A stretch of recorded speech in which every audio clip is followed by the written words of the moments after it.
महाराष्ट्रामध्ये 24 निवडणूक विषय 2026 परभणी महानगरपालिका प्रभाग क्रमांक 15 चे भारतीय जनता पक्षाचे अधिकृत उमेदवार डॉक्टर केदार कटिंग यांच्याशी बातचीत केलेली आहे विभागीय संपादक मनोहर मुपकर यांनी। यामध्ये त्यांनी सांगितलेलं आहे की केंद्रामध्ये मोदींचं सरकार आहे, राज्यामध्ये देवाभावांचं सरकार आहे।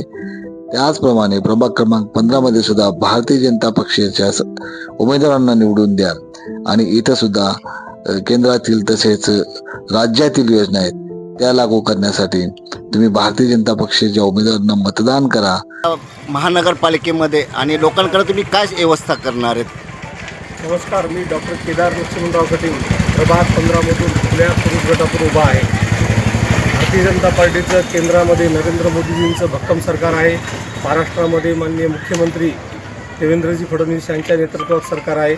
आपल्या जिल्ह्याच्या पालकमंत्री मेघनादिदी बोर्डीकर ह्या आपल्या जिल्ह्याला पालकमंत्री म्हणून लाभलेले आहेत आणि असं एवढं सर्व वरती भक्कम सरकार असताना या ठिकाणी महानगरपालिकेवर जर कमळ फुललं आणि पुढच्या काळामध्ये ह्या शहराची जी काही दुरावस्था आहे किंवा ज्या सुविधांपासून नागरिक फार दूर आहेत, जे रस्ते, नाल्या, पाणी आणि वीज, त्यासाठी आत्ताच आपले लाडके मुख्यमंत्री येऊन गेलेले आहेत। त्यांनी ह्या शहरासाठी 409 कोटीची सुधारित अंडरग्राऊंड ड्रेनेज आणि रोड ही योजना पारित केलेली आहे। ती लवकरच नाही काय कार्यान्वित होईल।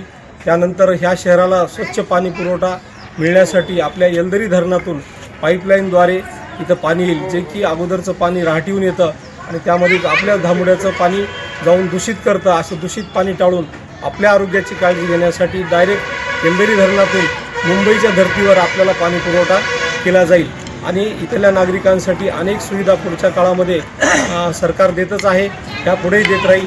विशेषतः लाडकी बहीण जी योजना आहे ती नक्की चालू राहणार आहे। जोपर्यंत देवाभाऊचं सरकार आहे तोपर्यंत लाडकी बहीण योजना बंद होणार नाही। धन्यवाद। जय हिंद, जय महाराष्ट्र। आणि सर, सुशील बेरोजगार महिलांकरता काय आपला उपक्रम राहतील नगरामध्ये?